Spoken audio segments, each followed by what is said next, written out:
Mga kababayan, kamusta po muli? Si Kamanong po, inyong lingkod. Nagbabalik na naman po muli para po magkomento po sa inyo dito po sa Tambayang mga kabayan. Magandang umaga po muna sa inyo, tanghali, hapon, gabi at madaling araw po sa ating lahat. Sana po nasa maayos po tayong kalagayan.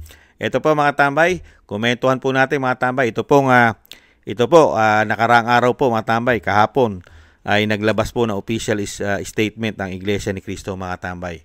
Pakinggan po natin ang kanilang official statement at komentuhan po natin mga kababayan. Ito po, umpisa na po natin. Kasama ang tagapagsalita po ng Iglesia ni Cristo, ang kapatid na Edwil Sabala. Ka Edwil, magandang hapon po sa inyo. Magandang hapon po, kapatid na Jen, kapatid na Nelson. Maraming salamat sa pagbibigay sa akin ng pagkakataon. Mayroon ako nais basahin na statement sa mga nanonood sa atin ngayon. Sige po. Magandang araw po sa inyong lahat. Ito po ang opisyal na pahayag ng Iglesia ni Cristo hinggil sa pagwawakas ng Rally for Transparency and a Better Democracy. Sa isang pahayag na inilabas noong Nobyembre 13, 2025, sinabi ng Iglesia ni Cristo na magsasagawa ito ng 3 araw na rally upang bigyang diin ang panawagan ng publiko para sa isang wasto at transparent na investigasyon kaugnay ng mga anomalous flood control projects sa Pilipinas. Dahil sa bilis at lawak ng media coverage kapwa lokal at internasyonal na nalikha ng naturang rally, hindi na kinailangang abutin pa ng 3 araw upang makamit ang layunin na iparating ang mensahe na kami ay nananawagan para sa justice, accountability, transparency at peace. Nagpapasalamat kami sa aming mga kaibigan mula sa media, sa local man o international na nag-cover ng event at nagpalaganap ng mensahe ng rally. Lubos din naming ipinapaabot ang aming taus-pusong pasasalamat sa lahat ng aming mga kapatid na dumalo sa Rally for Transparency and a Better Democracy sa Quirino Grandstand sa Maynila noong Linggo, Nobyembre 16, 2025. Sa ikalawang araw ng rally, Lunes, Nobyembre 17, mas marami pang mga kapatid mula sa iba't ibang probinsya ang dumating sa venue.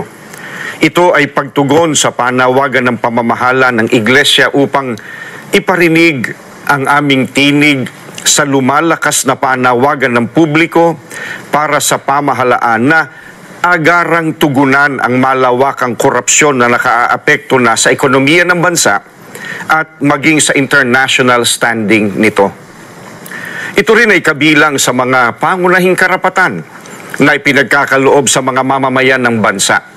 Ang karapatang magpahayag at ang karapatang mapayapang magtipon.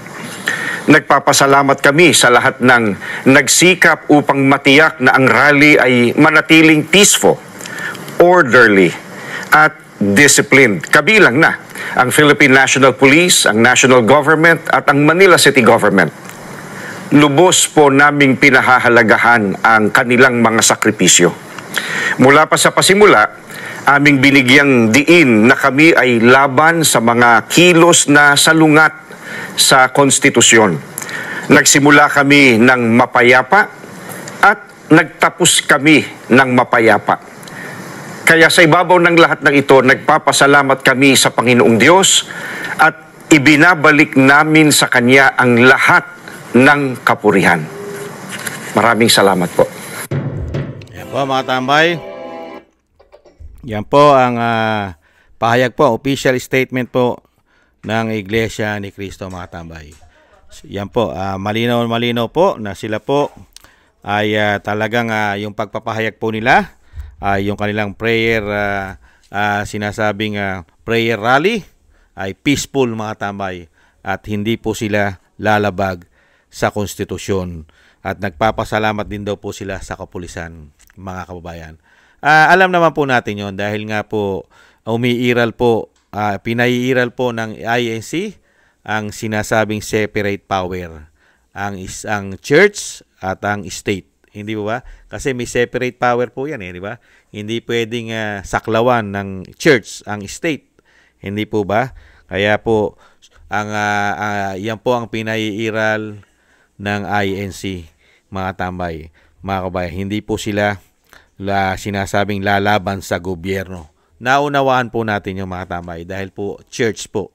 Sila po ay nasa church, mga kababayan. Kaya po nagpapasalamat na rin po tayo sa INC, mga katambay. Bakit po? Napakarami po nating natuklasan dito po sa ginawa po peaceful rally ng INC. Hindi po ba? Napakarami po natin natuklasan na talaga pong grabing korupsyon ang nangyayari po sa ating bansa. Hindi po ba? Grabe po. Talagang hindi po tayo makapaniwala na ganun pala ang nawawalang pera sa taong bayan. Trilyon, daan-daang bilyon. Hindi po ba? Ang mga pinahayag po at pinatotohanan dyan, lalo-lalo po sa pangunguna po ni Senator Marcoleta. Hindi po ba nandiyan pa?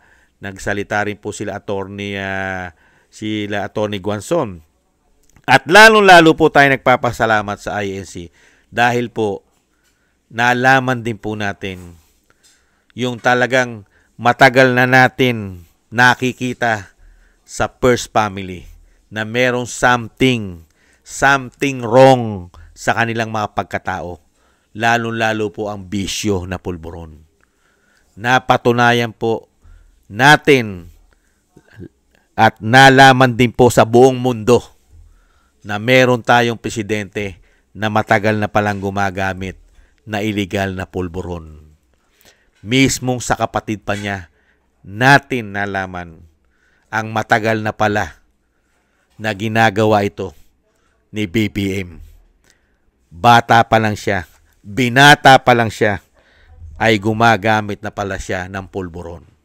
Kaya po nagpapasalamat po tayo sa Iglesia ni Cristo dahil nagamit po ang Iglesia ni Cristo, mga tambay, itong prayer rally nila, nagamit at si Senadora Amy Marcos ay nagkaroon ng lakas ng loob na magsalita dito po sa peace rally na Iglesia ni Cristo. Kaya po buong mundo, buong Pilipinas, kasama po ang ating mga OFW sa buong mundo ay nakasaksi at nakaalam na talaga pala, hindi lang pala korupsyon ang problema ng bansa.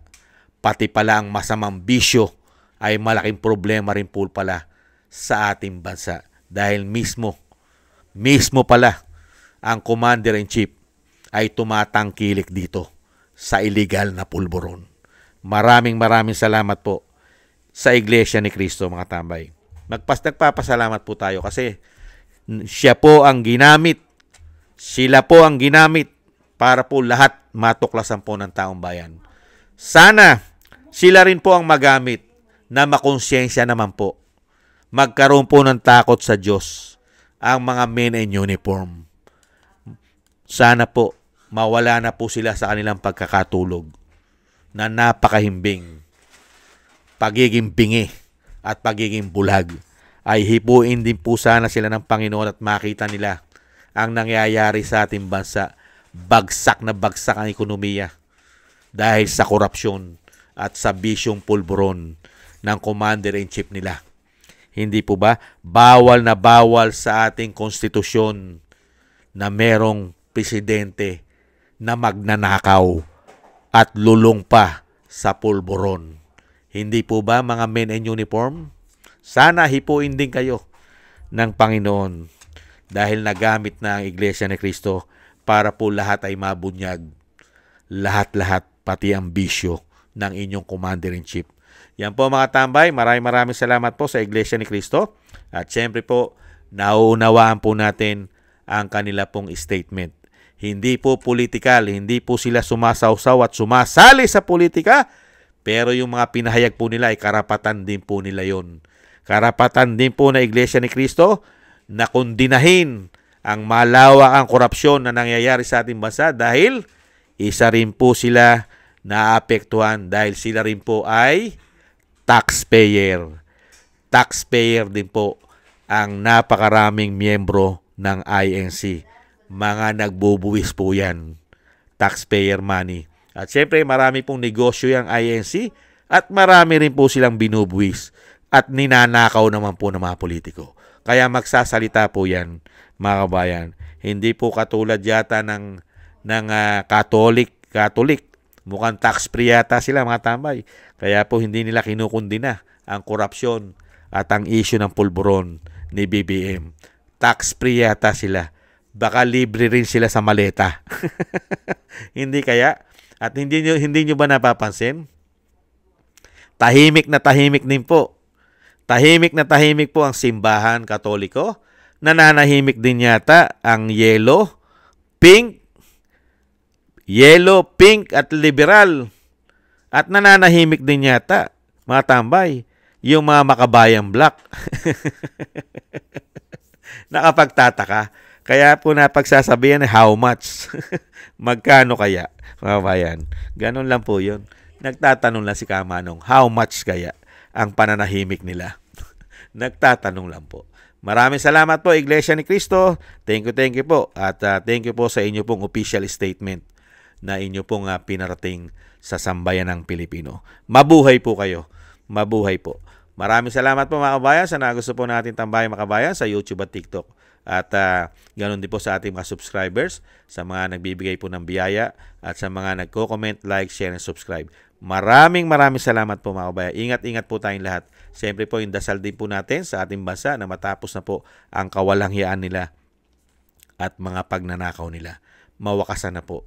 At ganoon din po ang dasal po natin sa ating pong buong sambayanan, sa ating po at sa pamilya Duterte na tayo pong lahat ay maingatan at mailayo po sa kapahamakan ang ating Vice President at ang dating Pangulong Duterte ay madugtungan pa po ang kanyang buhay at kalakasan at nang makabalik na po sa ating bansa. Muli po mga tambay, ingat po tayo. Konting tiis na lang po. Mga kabayan, tiis lang po. Bye-bye.